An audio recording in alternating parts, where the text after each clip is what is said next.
Hey everybody, Chief Meteorologist Brad Panovich here. Update on Ian and eventually the impacts it could have on the Carolinas. Now, first and foremost, if you have friends or family in Florida, they need to be getting ready for a major hurricane, especially by the middle of the week. So time to get ready is now.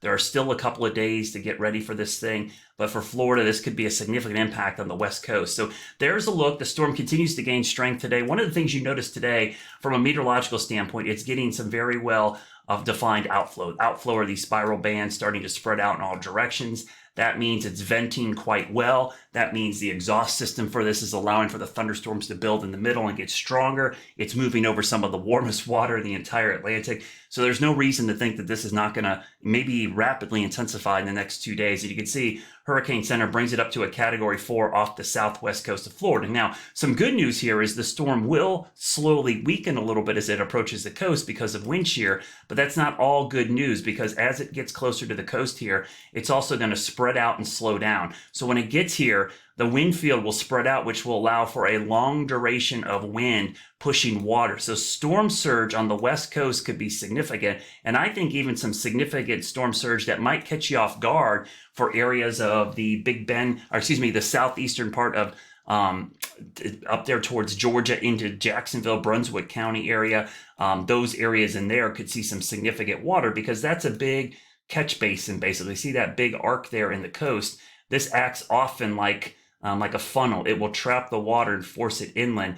And so these rivers, especially around Jacksonville, could see higher water than you might expect with a system on the other side of Florida. Then you could see right here, this is where it's going to be coming up on Friday at 8 a.m. So 8 a.m. Friday, we expect the system to be somewhere over Georgia. Now, the concern for the Carolinas is that it's going to slow down and meander over this area and allow for a long duration of rainfall pushing into the mountains, the foothills, and the coastal plain. At the same time, we're going to see high pressure to the north wedging itself in. So this potential could be pretty significant for some heavy rainfall.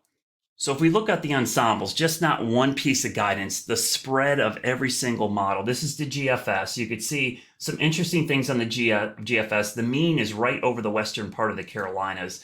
But also notice there's a big cluster back to the west still and some near the coast. So pretty tightly clustered. You can see how close it is together here, and then all of a sudden it starts spreading out. Why does it do that? That's a sign that the atmosphere is telling us that there's weak steering currents, that this is going to get kind of bogged down and meander. We can look at the super ensemble, which I really like looking at because it takes into account all of the various models. So you got the European, the GFS, the UK Met, and all of their ensemble members. Not one single run. You should never look at a single model run.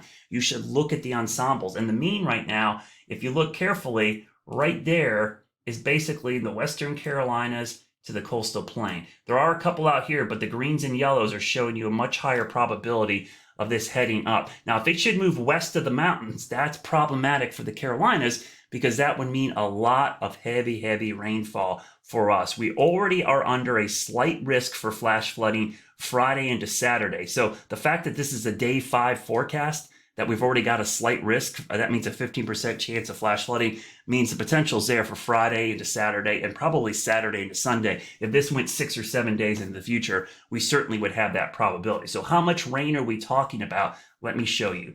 All right, let's talk about this setup going into the weekend. So we're going to go through time. I'll go through the middle of the week. The first thing you notice, there's a cold front attached to the system that is going to be a focus for rainfall way ahead of the hurricane. So as it moves to the north, we go through time. I'm going to stop this right about here. So right now you're looking at 2 a.m. on the 30th. So that's coming up, at the end of the week. We'll go to the morning hours on Friday. So Friday morning, here we are, the system's in Florida, but look what's going on to our north. We've got a high pressure system over New England. This is supplying northeast winds and a stalled front right here. So this fetch of moisture coming in is going to interact with that front and probably produce a heavy rain band north and east of the track of this system. So we'll go even further into Friday. Friday night, the rain starts to spread north.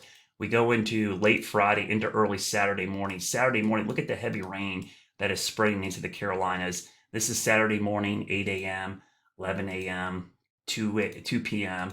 We go into the afternoon. Now, is it still over us by Sunday morning? Is it lifting north? It could meander around for a while. You see it even late Sunday night. Now we're moving into Monday. It's moving off the coast. And there we are. So this could be a 2 or 3 day event, depending on where it meanders.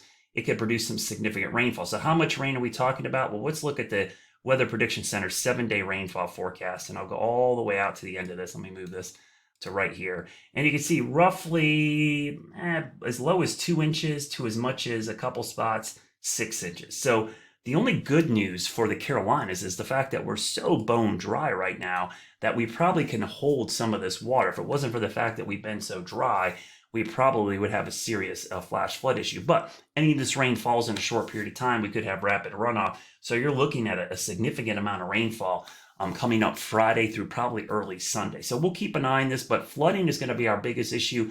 There will be some wind. Cannot rule out some wind associated with this as well. Let me show you that real quickly. So let's look at the wind potential. Obviously, we go through this week, not a lot going on. We'll get to later this week. We'll start going into Thursday. Let's get into Friday. Okay, you're starting to see some winds pick up, especially south of that front. And then we get closer to Saturday. You can see some winds in here. It doesn't look too bad right now. Most of these winds are in the 25 to 30 mile per hour range for gusts. So not off the charts. This is not a huge wind event, at least based on right now. And the fact that we're going to be so cool and stable because of that high pressure to the north, likely, let me back this up, I'll show you. This is a cool high pressure system to the north.